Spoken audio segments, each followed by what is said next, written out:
아프리칸 아메리칸들은 오랜 동안 기념해온 노예 해방의 날 준틴스데이입니다. 인종차별을 막자는 시위 등의 분위기로 흑인 노예 해방의 날이 미국에서 처음으로 대중에게 인식되면서 대대적인 기념식도 열립니다.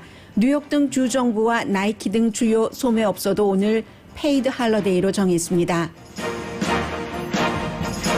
예비선거 후보였던 에이미 클로바셔 미네소타 주 연방상원의원이 바이든 후보에게 자신을 부통령 후보군에서 빼고 유색인종을 택하라는 요청을 했습니다. 국무부 최연소 입법차관보가 대통령의 인종과 아프리칸 아메리칸에 대한 말과 행동이 자신의 가치에 맞지 않는다는 이유를 밝히고 사임했습니다. 코로나 바이러스가 최근 오클라호마를 포함해 23개 주에서 확산되자 내일 오클라호마에서 열릴 트럼프 대통령 선거 유세에 가지 말라고 트윗하는 병리학자도 생겼습니다. 캘리포니아 주지사가 공공장소에서 마스크 착용 의무화 행정명령을 발표하자 아놀드 슈와츠네거 전 주지사가 지지했습니다. 슈와츠네거 주지사는 마스크를 쓰지 않는 사람을 모란, 멍청이라고 불렀습니다. AMC 극장 체인이 극장을 오픈해도 마스크 착용을 의무로 하지 않겠다고 밝혔습니다.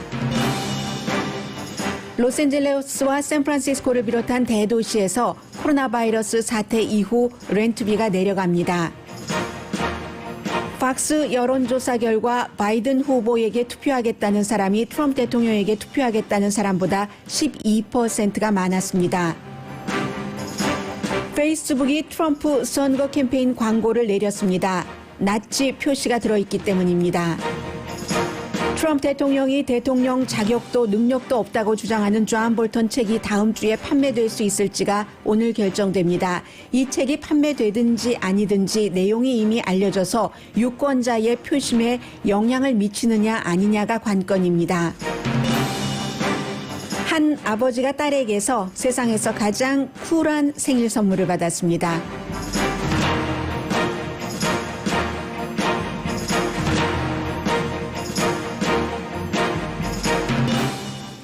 여러분 안녕하십니까? 오늘의 미국 강희신입니다. 제가 오늘의 미국을 올해 진행을 했는데 오늘의 미국을 진행을 하면서 이 준틴스데이를 맨 앞에 여러분들께 보도하기도 처음입니다. 그만큼 이제 시대가 많이 변했기 때문입니다.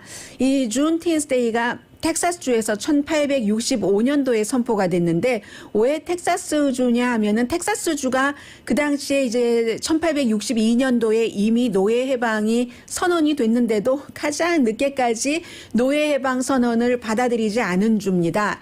그래서 이제 1865년 6월 19일 오늘이죠. 그날 이제 북부 장군이 가서 텍사스주에 가서 역시 이제 이 텍사스주도 노예 해방이다 하고 선언을 했었던 그날이 이제 오늘이거든요. 그래서 오늘 이번에는 이제 조지 플로이드가 숨지고 나서 미 전국적으로 세계적으로 이제 인종차별을 없애자 하는 시위가 있기 때문에 이 준틴스데이가 굉장히 주목을 받고 있는 겁니다. 원래 이제 자유의 데이, 프리덤 데이라고 해서 제가 여러분들께 보도를 해드렸었던 그런 기억이 나고요. 그리고 이제 이맨시페이션 데이라고 해서 역시 이제 노예 해방의 그런 날이라고 해서 오늘은 뭐 음식도 먹고 원래부터 아프리칸 아메리칸들은 퍼레이드도 하고요. 퍼레이드 이상의 페스티벌도 많이 하는데 이렇게 요즘 이 분위기 때문에 전국화되고 있습니다.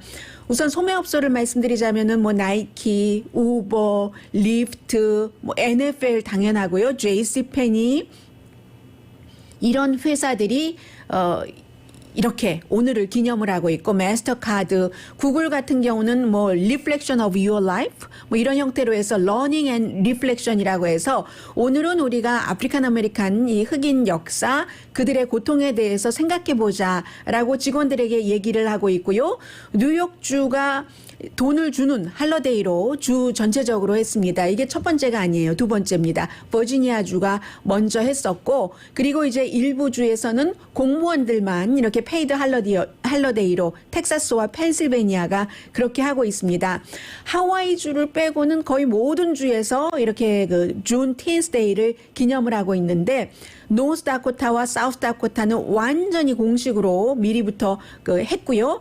백악관에서도 대통령이 내가 대통령으로 있는 한 나의 이름으로 매년 이 준틴스데이 노예 해방의 날을 선포한다. 이렇게 대통령도 얘기를 했습니다.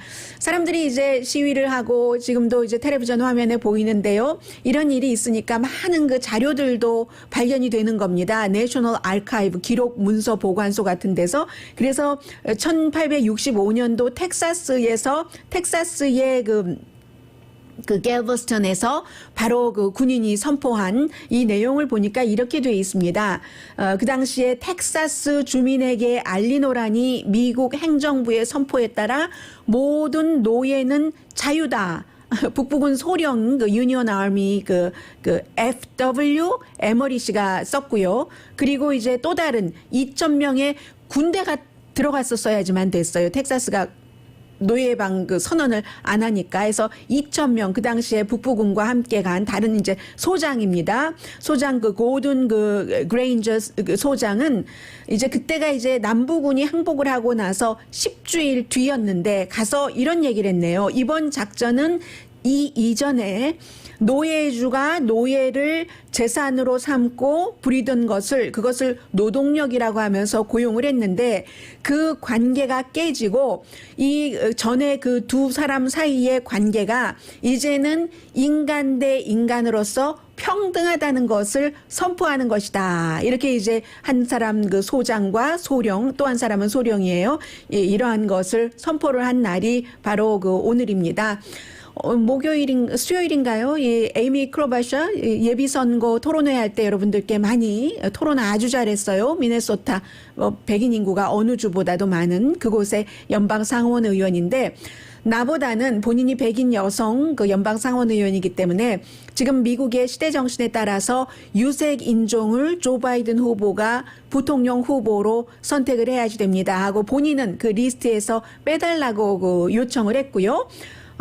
그렇게 되면 유색인종 하면 카멜라 해리스 캘리포니아가 지역구인 연방 상원 의원이 있고 조 바이든 후보 같은 경우는 여성이 너무 많아서 자격 있는 여성이 너무 많아서 누구를 선택할지 모르겠다. 엘리자베스 워렌도 아직 백인이지만 리스트에서 빠지지 않았고요. 그런데 이것도 좀 정치적인 것도 들어간 겁니다. 에이미 클로바셔 같은 경우가 미네소타주에서 연방 상원의원이 되기 전에 검사를 했는데 그 당시에 이제 검사를 하면서 소수인종 기소하고 하는 이런 케이스들이 있잖아요. 그리고 에이미 클로바샤가 이제 기소를 해서 그 흑인 젊은이가 오랜 동안 형을 살았는데 나중에 그게 이슈가 되고 문제가 됐던 그런 부분도 있습니다. 어쨌든 지금 이런 일이 있고 그리고 많은 부분에서 많은 지역에서 시위를 하고 있고 백인들도 시위에 동참을 하고 이게 뭐가 잘못됐던 거야? 학교에서 배우지 않았거나 배웠어도 그냥 별로 나의 일이 아니었던 그 백인들이 소울 서칭을 하고 있다고 하는데 그 사이에도 계속 흑과 백이 미국에서 부딪히고 있습니다. 흑과 백이 가장 많은 인구니까요. 물론 흑인이 13%밖에 안 되지만 그렇지만 백인 이외에는 가장 많은 그 인구비가 히스패닉 있지만 나오고 있으니까요. 또 다른 마이너리티 가운데서는. 그래서 뉴욕주의 그 웨스트체스터에서는 이제 블랙 라이브 매터 이번 시위에 동참한다는 뜻으로 어떤 한 패밀리가 배너를 집의 2층 유리창에 크게 걸어놨는데 어떤 배너 내용이냐면 마틴 루터 킹 주니어 목사가 한 얘기인데 불평등이라는 것이 널리 퍼지면 결국은 모든 사람들의 평등도 위협된다. 많은 그 의미가 있겠죠? 불평등이 이렇게 되면은 어떤 그 불평등을 싫어하는 사람 가운데서 폭력적인 그 행동을 할 수도 있고 해서 모든 사람의 평등까지 위협이 된다 하는 얘기로 느껴지는데 그런 것을 걸었더니 시에서 내리라고. 주변에서 컴플레인이 많이 들어갔답니다. 그러니까 이 가족이 우리 차별이다. 할로윈 데이 때나 어떤 때 우리 늘 걸었는데 왜 그러느냐 하니까 할로윈 데이를 포함한 할로데이 때 거는 배너와 이것은 예민하기 때문에 안 된다. 이런 얘기를 했고요. 또 버지니아에서는 블랙 라이브스 매터라고 하니까 White Lives Matter라고 그 스프레이를 했는데 어디에 스프레이를 했냐면 버지니아주는 지금 뭐 로버트 리 장군 동상을 포함해서 남부군의 그 여러 가지 상징을 없애자 하는 것이 많이 일어나는 곳이잖아요. 그리고 상징이 많은 곳이기도 하고 그곳에 균형을 맞춘다고 언제인지는 뭐 제가 모르겠습니다만은 한 동상을 세웠는데 아서 애쉬 뭐 지금은 뭐 오래전에 수십 년 전에 숨졌지만 그야말로 아프리칸 아메리칸 테니스의 전설이잖아요. 이 사람 동상을 균형을 맞춘다 하고 세워놨는데 누군가가 누군지는 모르겠습니다만은 White Lives Matter 백인 생명도 중요해 하고 하얀 색깔 페인트로 칠해 놓은 거예요. 백인 생명도 중요해 하는 그 White Lives Matter WLM 약자까지 거기다 딱 써놓고요. 이런 일들도 있고 나중에 또 금방 다시 또 검게 페인트 칠이 해지기도 했고 굉장히 뭐라고 할까요? 지금 말 그대로 미국 전체적으로 소울 서칭을 하는 그런 기간에 노예 해방의 날을 맞은 겁니다. 그리고는 국무부에서 한 사람이 그 마이크 폼페오 국무장관에게 사표를 제출을 했는데 그 사표 내용이 언론에 나와서 이렇게 보니까 그 사표를 쓴 사람이 메리 엘리자베스 테일러라고 그 법무부의 입법을 하는 차관보입니다. 30살밖에 안 됐어요. 여성입니다. 이렇게 젊은 나이에 입법 차관보에 올라간 사람은 이 사람이 처음이랍니다. 그리고 아프리칸 아메리칸입니다. 그런데 이 여성이 사임을 하면서 요즘에 미국에서 일어나고 있는 이런 일들을 보니까 대통령이 하는 말이나 행동이 인종차별에 관한 그리고 아프리칸 아메리칸 본인이 아프리칸 아메리칸이잖아요. 하는 말이 나의 아주 중요한 가치와 양심에 맞지 않아서 나는 국무부에서 이 차관 보직을 사임할 수밖에 없다라고 얘기를 했습니다. 이 여성이 누구냐면요. 미스 테일러가 미치 매코넬 정말 하얗고 하얀 그 미치 매코넬 그 공화당 그 상원 대표의 보좌관을 했고 그리고 지금도 나오네요. 그리고 그 인연으로 인해서 백악관에서도 역시 그 트럼프 대통령과 함께 일을 했습니다. 누군가를 지명을 할 때요. 노미네이션 그 디파트먼트에서 부국장으로 일을 했어요. 그러다가 이제 국무부로 가서 입법 차관보를 했는데 그렇게 얘기를 한 겁니다. 워싱턴 포스트가 이 사임 레터를 쭉 그 보도를 해서 보니까 핵심은 이런 내용이더군요. 지금 이 미국에서는 대변혁인데 대변혁의 순간이 당신을 바꿀 수 있습니다. 당신의 인생을 바꿀 수 있고 당신의 캐릭터도 바꿀 수 있습니다. 그런데 이때에 인종차별과 아프리칸 아메리칸에 대한 대통령의 커멘트와 행동은 나의 주요 가치, 확신과 너무 다릅니다. 나는 나의 양심에 따라서 그러한 대통령 아래의 행정부에서 일하는 것을 오늘로 사임을 하겠습니다 하는 게 이 라스트 네임이 테일러인 메리 엘리자베스 테일러 뭐 엊그제까지 연방 법무부의 최초의 아프리칸 아메리칸 입법 차관보의 사임서 내용이었습니다.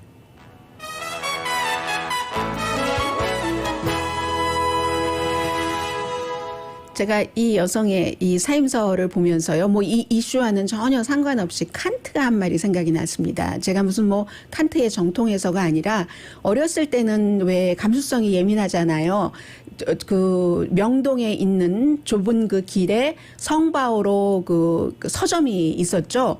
성바오로 서점에서 한 장 한 장 엽서처럼 돼 있는데 엽서는 아니지만 카드에 정말 누가 그렇게 근사하게 그림을 그렸는지 모르겠어요. 소박하고 단순하면서도 지금도 늘 그 생각이 나는 거기에 칸트에 대해서 써 있는데 그 말하자면 내 머릿속에는 나에게는 늘 두 가지 나를 지배하는 큰 것이 있는데 밤하늘에 떠 있는 그 별과 내 마음속에 있는 양심 뭐 그것을 그 성바오로 성당의 카드에는 그렇게 써 있었고 구체적으로 말씀드리자면은 생각하면 할수록 놀라움과 경건함을 주는 두 가지가 있으니 하나는 내 위에서 항상 반짝이는 별을 보여주는 하늘이며 또 하나는 나를 항상 지켜주는 마음속의 도덕률이다. 이걸 그렇게 성바오로 성당에서는 짧게 밤하늘에 떠 있는 그 별과 양심 뭐 이렇게 얘기를 그 했었던 것 같아요. 그래서 그 연 무슨 브라운 색깔도 생각이 나고 그 연 브라운 브라운색과 하늘색도 생각이 나는데 뭐 살기 다 힘들죠. 그러나 뭐 이 여성 입법 차관보의 양심이 맞는지 트럼프 대통령의 양심이 맞는지는 누가 알겠습니까마는 그리고 그것이 누가 맞고 누가 틀리다라고 말할 수 있는 성질도 아닌 것 같고요. 태어난 그 배경과 이런 모든 것들이 다 다르기 때문에 그래서 그렇기는 하지만 어쨌든 금요일 아침에 오랜만에 그 성바오로 그 성당의 엽서를 생각나게 한 그런 미국의 이 그 노예 해방의 날이었습니다.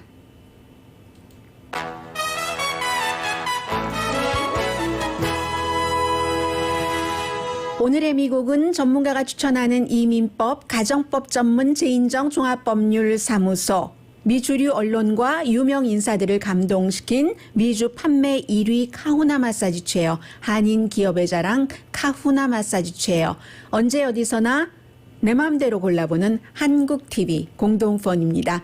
네, 어제보다는 조금 더 내용이라고 할까요? 그런 것들이 더 정리된 존 볼튼에 관한 이야기, 그리고 이 코로나 바이러스도 굉장히 중요하고요. 이런 내용들 잠시 뒤에 전해드리겠습니다. 라디오 서울 방송 오늘의 미국 듣고 계십니다.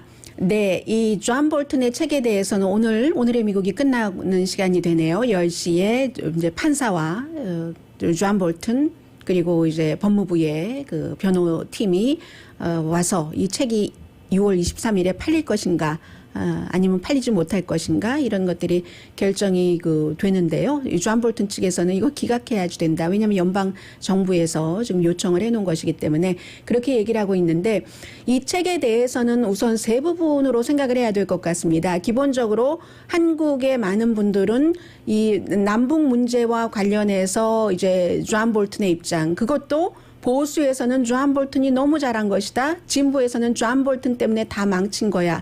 라고 얘기를 하고 미국 부분에서 말씀드리자면 그 미국의 민주주의 부분을 좀 생각을 해볼 수 있겠고 그리고 나머지는 좀 테크니컬리 정말로 대통령이 될 만한 그 자격이나 이런 것이 있는가 하는 부분인데 먼저 그 부분부터 말씀을 드리겠습니다. 기술적인 부분부터 가죠. 존 볼튼이라는 사람이 논란이 많은 사람이긴 합니다. 오죽 논란이 많았으면은 그 아들 부시 대통령이 그를 유엔 대사로 임명을 할 때 상원 인준을 받아야지 되는데 아무도 그를 인준하지 않을 것이라고 생각을 하고는 의회가 휴회일 때 잠깐 정말 막간을 이용을 해서 인준을 했어요. 그리고 나중에 다시 인준받아야지 되니까 도저히 안 되겠다 해서 이제 그 유엔 대사 자리에서 내려왔는데 그 정도로 아무도 같이 일하고 싶어 하지 않거든요. 성격도 고약하고 그렇지만 이 존 볼튼이 하나 특징이 있다면 뭐 거짓말을 잘한다던가 그렇지는 않은 것 같아요. 평판이. 이 사람이 미국의 외교 정책에 있어서는 가장 강한 사람입니다. 이라크 쳐야 된다는 사람이잖아요. 북한 쳐야 된다는 사람이잖아요. 물러날 때는 북한 문제나 무슨 이라크 문제나 아니면은 또 그 탈레반과 대통령이 또 어느 날 갑자기 미국에서 그 캠프 데이비드에서 평화 협상을 하겠다고 하니까 그때가 이제 아주 가장 핫했었던 때고 사임을 했고 대통령은 본인이 해고했다고 얘기를 하고 그렇기 때문에 이제 대통령에 관한 여러 가지 책을 내면서 특히 그 마이크 폼페오 국무장관이 본인에게 했었다는 얘기를 듣고 마이크 폼페오 국무장관이 이 사람 반역자다라고 얘기를 하지만 구태여 그 정직성에 대한 평판을 따지자면은 정직성 자체는 존 볼튼이 그 마이크 폼페오보다는 위인 것 같습니다. 마이크 폼페오라는 사람을 한국에서는 굉장히 전문가라고 얘기하는데 절대로 외교 문제에 있어서 전문가가 아닙니다. 그 사람이 했었던 그 트럼프 행정부에 들어가기 전의 일이라고는 2011년부터 2017년까지 캔사스의 4지구에서 연방 하원 의원을 한 게 전부입니다. 그전에는 비즈니스에서 돈 잘 벌었고요. 그전에는 전투에 나가서 싸운 건 아니지만 군 관련 일을 했고 하버드 대학교 법대를 나왔고 캔사스의 4지구가 어떤 지역이냐면요. 인구가 전체로 60몇만 명밖에 안 돼요. 67만 명, 68만 명 될까요? 지금은 68만 명 정도 되는 지역의 연방 하원 의원이었다가 트럼프 대통령 처음 들어와서 누가 트럼프 대통령과 함께 선뜻 일하려고 하지도 않고 하니까 그 사람을 선택을 했는데 이 사람이 하원 의원이 될 때도 어떻게 됐는가? 티파리의 무브먼트에 앞장을 섰고 버락 오바마가 2011년도에 처음 연방 하원 의원이 됐으니까요. 미국 태생이 아니다. 그 사람은 미국 태생이 아니기 때문에 미국 대통령 자격이 없다. 이걸 가지고 캔사스 시골에서 그 연방 하원 의원이 된 사람입니다. 하버드 법대 나온 사람이 오바마가 미국에서 태어났는지 아니면 아프리카 케냐에서 태어났는지를 몰랐겠어요? 정치를 위해서 그렇게 얘기를 한 거죠. 그렇기 때문에 뭐 책의 내용에 대해서는 사실이다 아니다가 나중에 또 판단이 되겠습니다만은 존 볼튼의 이 책 내용을 가지고 뭐 반역자다라고 얘기를 하는 그 마이크 폼페오의 얘기가 꼭 맞느냐 틀리느냐도 봐야지 되는 거죠. 왜냐하면 어제 제가 말씀을 안 드렸는데 차마 말씀드리기가 좀 못해서요. 그 북미 회담을 할 때 하도 트럼프 대통령이 김정은 위원장과 황당한 얘기를 하니까 메모를 써서 볼튼에게 보여줬는데 그 메모리에 트럼프 대통령 똥덩어리다라고 썼다는 것 아니에요. 그 얘기를 듣고 트럼프 대통령이 어떻게 생각을 했겠어요? 하니까 지금 마이크 폼페오는 그렇게 얘기를 하는데 존 볼튼이라는 사람은 논란이 많은 사람이긴 하지만 수십 년 동안 정말 너무나도 많은 사람들이 받아들이기 힘든 강성 정책을 써온 그 일관성은 사람들이 인정을 합니다. 그래서 이 책에서 트럼프 대통령이 굉장히 싫어할 가장 중요한 것은 결국은 이러이러한 이유로 592페이지에 그것도 꼼꼼하게 메모를 한 것을 다 적은 사람이잖아요.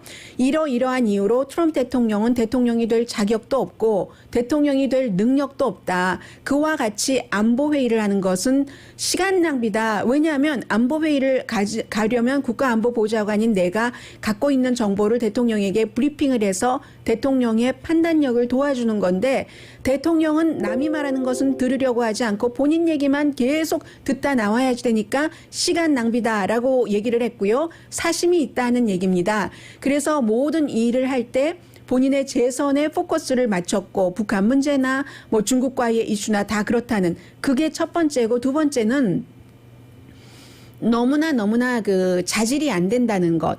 뭐 예를 들면 몰라도 너무 모른다는 거죠. 그 핀란드가 러시아의 일부분으로 생각을 하고 있다던가 아니면 그 영국이 핵국가인 줄도 모르고 있다는 것. 이것을 이 사람이 그냥 말하면 믿지 않을 수도 있을지 모르겠으나 2018년도 그 당시에 영국에 지금 보리스 존슨이 아니라요. 테레사 메이가 총리였었던 테레사 메이와의 총리와의 그 회담에서 영국이 그 핵 무장국이라는 것을 몰랐다는 얘기입니다. 그리고 이제 또 다른 그 기술적인 문제가 모르는 게 너무 많은 거예요. 북한에 대해서도 북한과 회담을 하고 나면 내가 이거 회담하고 나면 꼭 상원의 인준을 받아주겠어. 상원의 인준 받을 필요 없는 거거든요. 미군을 그 한국에서 철군시킬 때 이때는 이제 그 의회에서 몇만 명까지는 그 이하로는 못 내린다 하는 게 있기 때문에 그런 문제는 그렇지만 그저 뭐 협상하고 온 것 가지고 그건 아니거든요. 그 정도로 모른다. 이렇게 나오니까 이제 마이크 폼페오가 똥덩어리다라고 얘기를 했다는 것 아니에요. 그리고 이 협상이 이루어질 리가 없다 하는 기술적인 그런 문제가 있고요. 그리고 지난 4개월 동안 사실은 백악관과 이 책을 내는 데 있어서 계속 왔다 갔다 하기는 했어요. 그래서 존 볼튼의 경우는 대통령이 했었던 말을 본인이 이제 참관을 했었던 곳 아닌 곳에 대한 그 말을 다 직접 화법으로 쓰고 싶어 했답니다. 그런데 백악관에서 싫어해서 간접 화법으로 썼는데 직접 화법으로 쓰자면 이렇게 된다는 거죠. 가장 문제가 지금 되고 있는 재선에 이 그 시진핑 그 중국 국가주석에게 도와달라고 요청을 했다. 농산물을 많이 사서 당신 그럴 능력이 있지 않느냐. 거기에 대해서 직접 화법으로 하면은 이것을 베니티 페어가 입수를 했어요. Make sure I win. 내가 이기도록 확실하게 해달라. 그러면서 I will. 어쩌면 나 이길 거야. Probably win anyway. 어쩌면 이길 거지만 그렇지만 so don't hurt my farm. 우리 미국 농가 그 헐트하지 마라. 뭐 이렇게 얘기한다는 이런 식으로 다시 그러면서 make sure we win. 뭐 이렇게 얘기를 했다는 거예요. 그리고 이 회담을 하기 전에는 그 시진핑 대통령에게 전화를 걸어서 I miss you 라고 얘기를 하고 트럼프 대통령이 중국을 비난한 적은 있지만 시진핑 중국 국가주석을 코로나 바이러스 이후에도 비난 안 했잖아요. 지금 또 다시 중국이 일부러 코로나 바이러스를 미국 경제 망가뜨리려고 퍼뜨렸을지도 몰라 하는 얘기를 어제부터는 하던데요. 하면서 이 그 전화 통화를 시진핑 중국 주석과 할 때는 This is totally up to you. 이거 다 당신에게 달려 있어요. 완전히. 그런데 내가 가장 지금 흥미롭고 중요하게 생각하는 것은 이거 뭐 그 중국과 딜을 하는 것이긴 한데 중국과 딜을 좋게 하는 게 내가 뭐 가장 아무튼 뭐 이런 형태로 존 볼튼은 분명하게 제가 영어를 이 한국 방송에서 다 읽어드릴 필요가 없잖아요. 아주 꼼꼼하게 다 써놨다. 이만큼 그 본인의 내용이 조작된 게 아니다 하는 것을 지금 보여주는 거고요. 이란에 관한 미팅에서 갑자기 트럼프 대통령이 그 우파 음모론을 들고 나왔답니다. 어떤 우파 음모론이냐면 지금 사우스 아프리카에서 흑인들이 사우스 아프리카 백인 그 농부들을 살해하고 그 땅을 몰수하고 있다. 그렇기 때문에 사우스 아프리카 백인 농부를 내가 보호해 주길 원한다. 그들을 다 난민으로 받아들여서 난민으로 미국으로 오게 해서 그 미국 시민권을 주고 싶다. 이런 얘기도 했다는 거예요. 사우스 아프리카가 세계에서 가장 백인 인구가 작으면서 백인이 모든 것을 지배하는 나라잖아요. 넬슨 만델라 이후에도 뭐 많이 좋아지긴 했지만 아무튼 이런저런 그 이유가 있다라는 얘기를 말씀을 드리고요. 그래서 미국에서는 민주주의적으로 중요한 것은 저는 이 부분이라고 생각이 됩니다. 무슨 도와달라 한 것도 도와달라고 한 것이지만 미국이 오늘날 그 미국인 것은 다른 나라의 인권을 중요하게 생각하기 때문이잖아요. 북한과의 그 회담을 할 때도 많은 사람들이 왜 인권 문제를 얘기하지 않느냐. 문재인 인권 변호사인 한국 대통령에게 한국의 반쪽 국민이 했었던 것과 똑같은 얘기를 트럼프 대통령에게도 미국에서도 했었거든요. 그런데 이제 중국 문제에 있어서 이것도 정확하게 직접화법으로 다 썼는데 시진핑 중국 국가주석이 트럼프 대통령에게 설명을 했답니다. 왜 본인은 신장 지역의 그 위구르, 그 무슬림 그 사람들을 가둬놓는 디텐션을 했어야지 되는가. 100만 명 정도 된다고 하니까 나치의 유대인 그때 이후에 가장 큰 정말 죽음의 포로 수용소나 마찬가지인 곳입니다. 그 설명을 하니까 트럼프 대통령이 이렇게 듣더니 맞아 하면서 더 지어. 빌딩을 지어. 그리고 너는 그렇게 할 권한이 있어. 그게 또 옳은 일이야. right thing to do 라고 표현을 했다는 겁니다. 이게 미국의 민주주의와는 완전히 다른 그런 부분에서 이제 미국의 그 부분인 것이고요. 그런데 어제 이 부분에 대해서는 트럼프 대통령이 월스트리트저널과의 인터뷰에서 내가 언제 그랬냐. 나는 그렇지 않았어. 위구르족을 보호하는 그런 법에 나는 서명을 했잖아. 라고 얘기를 했는데 제가 어제 방송에서 말씀드렸습니다. 이 같은 내용 위구르족의 인권은 생각하지 않고 도와달라고 했었다는 이 내용이 발표되고 그날 트럼프 대통령은 위구르족의 인권을 보호하는 법안에 서명을 했는데 이 법안이 미국 공화당 민주당 가릴 것 없이 미국을 상징하는 입법부 연방 입법부에서 5월 27일에 정말 압도적인 표차로 통과를 시켜서 대통령의 데스크에 보냈는데 대통령이 그때까지 미적하다가 바로 이 책에서 이런 내용이 있었다 하는 것이 발표되고 난 날 서명을 했습니다. 이게 미국의 민주주의에는 이 책을 보고 그렇다는 점이고 그래서 미국 부분부터 정리를 하자면 이제 오늘 그 판사가 이 책을 팔라고 할지 지금 다 웨어하우스로 나갔어요. 기자들은 다 보고 있잖아요. 다 돌렸기 때문에 본인이 인터뷰하잖아요. 어제 목소리 들어보신 것처럼 해서 미국에 이 책을 읽었거나 아니면 그 보도를 본 사람들이 이 말이 맞겠네. 마이크 폼페오 말이 맞아. 존 볼튼 말이 맞아. 판단이 충분히 될 것이고 그리고 그 가운데서도 공화당이 이런데도 트럼프 대통령을 지지를 해야지 되는가 하지 말아야지 되는가 해서 직접적으로 11월 선거에 영향을 미칠 것인가 미치지 않을 것인가 이게 관건이라고 봅니다. 그리고 뭐 저는 코리안 아메리칸이고 한국 방송이니까 또 아주 오랜 동안 그 북한 문제에 대해서는 많이 보도를 해드렸기 때문에 이 부분을 너무 뉴스가 많으니까 잊고 계실 것 같아서 정리를 해드리겠습니다. 지금 한국에서는 노무현 대통령이 아니라 문재인 대통령을 지지하시는 분들께서는 존 볼튼 때문에 그 북한 핵 문제가 망가진 것이잖아라고 얘기를 하고, 반대 보수에서는 그나마 볼튼 때문에 하노이 회담에서는 지켰다라고 얘기를 하는데, 볼튼 때문에 망가졌다, 볼튼이 지켰다, 이것도 다 참은 아니라고 생각이 됩니다. 회담이 왜 볼튼 때문에 이기고 볼튼 때문에 깨졌습니까? 그건 아니죠. 오늘의 미국에서 수없이 말씀드렸어요. 제가 저의 의견을 말씀드린 게 아니라 상식적인 미국의 북한 문제 전문가의 말을 통해서 말씀드렸습니다. 이렇게 말씀드리면 또 문재인 대통령을 지지하시는 분들은 미국의 북한 문제 전문가 한 명도 없어라고 얘기하지만, 그렇게 말하는 것도 또 미국에서 살아보지 않고 미국의 그 전문가들의 그 끈질긴 근성을 겪어보지 않고 하는 말이라고 생각이 됩니다. 한국 전문가보다 모르는 사람도 더 많이 모르는 전문가도 많이 있겠죠. 그러나 한국에서 알 수 없는 것까지 포함해서 아는 전문가도 있다는 것도 인정을 해야지 되고요. 북미 회담이 깨진 것은 기본적으로 비핵화에 대한 정의도 이루어지지 않았는데 그게 어떻게 이루어지겠습니까? 전에 이 핵회담을 할 때 금방 될 거라고 얘기를 하던 많은 사람, 전에 통일부 장관까지 지냈던 그런 분들도 요 며칠 사이에는 70년 이상을 그렇게 지냈던 적대 관계가 어떻게 하루아침에 풀어질 수 있겠어라고 과거에 했었던 말과 영 반대의 말을 하시던데, 그렇지 않습니다. 그때나 지금이나 똑같아요. 2년 전이나 지금이나 핵 문제에 관한 정의조차 정립되지 않았습니다. 문재인 대통령이나 트럼프 대통령은 말이나 문서로는 한반도의 비핵화라고 하면서 말할 때는 북한이 그냥 핵을 다 포기할 것처럼 얘기를 했습니다.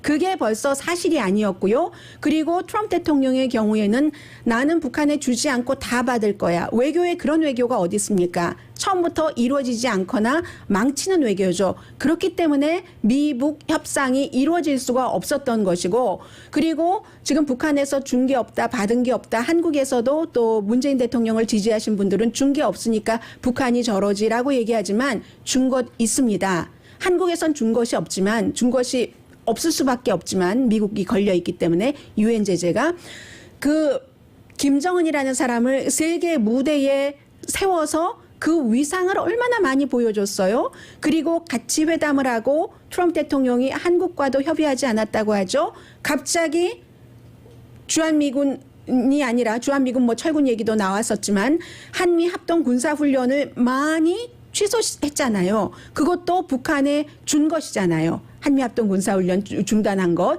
그런 부분. 그리고 그 북한에 있어서는 원래도 그랬지만 이번에도 아마 마찬가지였을 겁니다. 한국이 관심이 아니었어요.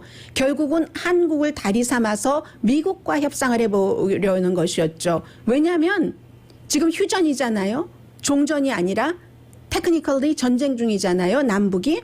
그런데 휴전을 할 때는 한국은 휴전 당사국이 아니었습니다. 서명을 하지 않았어요. 당시 한국의 대통령이 이거 계속 북쪽으로 쳐들어가야지 된다고 하면서 휴전 안 한다고 해서 그 휴전 사인을 한 사람은 북한군과 유엔 사령관입니다. 미군입니다. 그러니까 북한으로서는 한국과 할 이유가 없는 거예요. 결국은 같은 민족이고 다리 건너가고 이런 부분은 있기 때문에, 그래서 존 볼튼 때문에 북미 회담이 망쳐졌다, 그나마 살아났다 하는 얘기 다 아니라고 봅니다. 주체인 북한과 남한과 미국이 그것을 회담을 이끌어가는 사람들이 잘못했기 때문에 회담이 깨진 거죠. 라디오 서울 방송 오늘의 미국 듣고 계십니다. 네, 이 내용은 가뿐하게 넘어가죠. 팍스 뉴스의 여론조사 결과입니다. 이제 그 민주당 쪽과 또 공화당 쪽의 전문가를 고용을 해서 했는데, 지금 투표한다면 누구에게 투표하겠는가? 50% 바이든, 38% 트럼프 이렇게 나왔습니다. 5월 달에는 이 격차가 8%포인트였는데 지금 12%포인트로 벌어진 거죠. 무당파는 바이든에게 투표하겠다 39%, 트럼프 대통령에게 투표하겠다 17%. 그런데요, 아직까지 43% 정도가 많네요. 결정하지 않은 사람이 이렇게 많아요. 아무튼 팍스의 뉴스의 여론조사 결과입니다. 아직 결정하지 않았거나 다른 사람을 지지하겠다. 두 사람 다 마음에 안 든다는 얘기예요. 민주당에서도 조 바이든 후보를 참 위험하고 불안하게 보는 사람들이 많이 있습니다.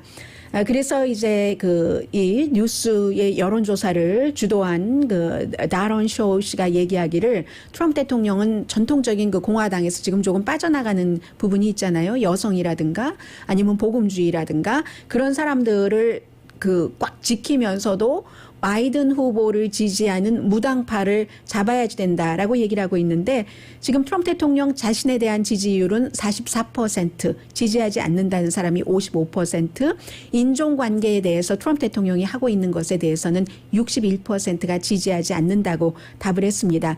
또 코로나 바이러스에 대해서 시골 유권자들이 조금 요즘 피해자들이 늘어나니까 그것도 트럼프 대통령에게는 마이너스적인 요소고요. 팍스가 13일부터 16일까지 1,343명의 등록된 유권자를 대상으로 전화 조사를 했습니다. 오차 범위는 플러스 마이너스 2.5%포인트로 잡았고요. 그리고 이제 어제 연방 대법원이 다카에 대해서 어렸을 때 엄마 따라서 미국에 온 서류 미비자를 추방하지 않도록 2012년부터 매년 자격이 되면 2년마다 한 번씩 갱신을 해서 일도 아주 합법적으로 할 수 있게 하는 이것을 없애려고 하고 선언을 했는데 이것을 없애는 것이 연방법 위반이다. 물론 없애지 못한다고는 안 했어요. 연방법 위반인 게 절차상의 여러 가지 또 70만 명이나 되는 그 사람들을 어떻게 할 것이며 뭐 이런 내용 왜 꼭 그렇게 해야 되는지도 그렇고 이 존 로버츠라는 보수 연방 대법관이 4명의 리버럴과 같이 해서 이런 결론을 내렸는데 코로나 바이러스 사태가 일어나고 지금 다카 수혜자인 드리머들이 2만 7천 명이 의료 분야에서 일을 한답니다. NPR 방송과 인터뷰하는 거 봤더니요. 호세 아귤루스 씨는 환자들은 나의 신분을 상관하지 않는다. 내가 헬스케어 프로바이더로서의 어떻게 본인들에게 하는가만 상관을 한다. 그리고 많은 또 의료 분야에서 훈련을 받고 있는 젊은이들이 이번에 자원봉사도 했다는 얘기도 있고요.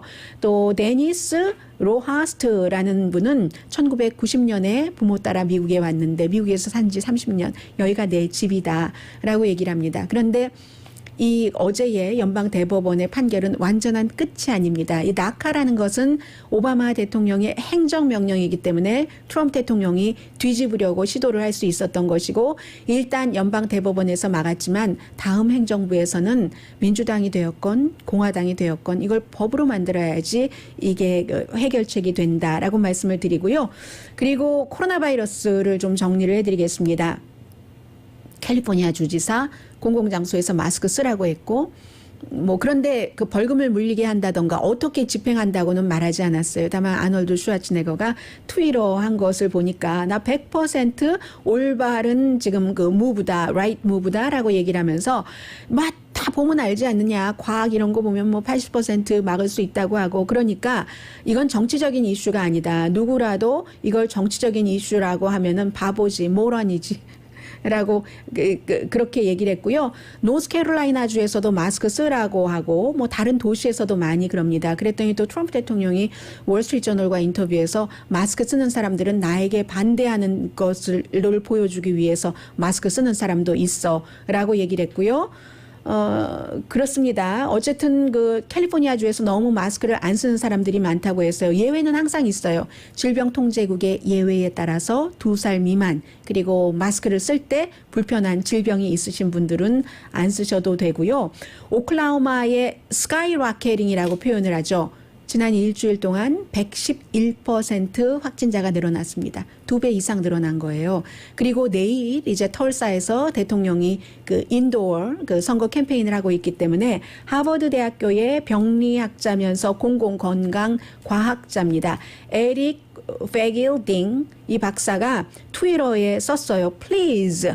누군가 당신의 친구 오클라호마 메가 랠리에 가려고 하면은 절대로 이번 주말에 가지 말라고 하십시오라고 했는데 트럼프 대통령은 바이러스 지금 사라지고 있다고 얘기를 하고 있고 마이크 폼페오 부통령도 그렇게 얘기를 하는데 현실은 23개 주에서 2주일 전보다 더 늘어나고 있다는 건 말씀드리고요. AMC 극장이 7월 15일에 오픈하기로 했는데 우리가 마스크 쓰는 것을 권고는 하되 의무화는 안 하겠다라고 CEO가 얘기를 했습니다. 정치 논리에 빠지는 게 싫어서라고 얘기하면서 본인은 내가 뭐 예를 들어서 모델로 보여줄 겸 나는 극장에 갈 때 마스크를 쓰겠다라고 얘기를 했거든요. 그런데 만약에 그 지역에서 마스크 쓰는 것이 의무면은 쓰라고 하는데 지역에서 의무가 아니면은 뭐 권고만 하겠다는 건데 이 첫 번째만 그런 게 아니에요. 두 번째 극장 체인이 리글이죠. 시네마. 그리고 세 번째가 시네마 티에터. 이 세 군데 전부 마스크 쓰지 말라고. 마스크 쓰지 않는 사람들이 maybe 많은 지역에서 극장 가는 사람들이 더 많을지도 모르죠. I don't know. 그리고 또 하나 관련 뉴스는 코로나 바이러스. 로스앤젤레스에서도 샌프란시스코에서도 지금 코로나 바이러스 이후에 렌트비가 아파트먼트입니다. 내려가고 있습니다. 물론 그 샌프란시스코 같은 경우를 월스트리트저널이 보도를 했는데 그쪽을 많이 포커스를 뒀는데 큰 테크놀로지 회사가 많잖아요. 대량 해고 안 했습니다. 대규모 해고. 그런데도 지금 재택근무를 하다 보니까 코로나 바이러스가 사라져도 재택근무 추세가 이어질 것 같네. 이런 생각도 있고 그리고 이제 또 뭐 그 헤드쿼터는 아니라도 뭐 좀 사무실을 부분적으로 뭐 줄인다던가 다른 도시가 아닌 지역으로 젊은이들이 내가 꼭 재택근무해야 되는데 도시에서 살 이유가 뭐가 있어? 하고 생각을 한다는 거잖아요. 그래서 이미 샌프란시스코에서도 뭐 지금 아직까지는 렌트비 못 낸 사람이 많지는 않습니다. 6월 달에 못 낸 사람이 2.5%, 뉴욕도 마찬가지인데요. 전부 뭐 자료는 있어요. 샌프란시스코 크로니클에 다 나와 있습니다. 어떻게 조사가 된 것인지. 그런데 도시 시민의 5% 정도가 이게 5% 아니에요. 몇 점 5%인데 아무튼 25세 미만인데 리스 계약을 파기하는 그런 그 젊은이들이 많거든요. 해서 샌프란시스코의 빈 아파트먼트가 3개월 전에는 3.9%였는데 지금 6.2%랍니다. 어차피 재택근무 안 하면 내가 뭐 아이오와주에 가서 일을 하던 샌프란시스코에서 일을 하던 무슨 상관이야 해서 렌트비가 오히려 4년 전보다 1년 전보다 내려갔다고 하거든요. 9.2%나 렌트비가 내려가서 덴버도 7%가 내려갔고 보스턴도 이런저런 이유로 로스앤젤레스와 시카고도 렌트비가 오히려 코로나 바이러스 이전보다 로스앤젤레스 몇 퍼센트인가요? 투표를 보니까 3% 내려갔다. 이런 추세는 계속될 것이다.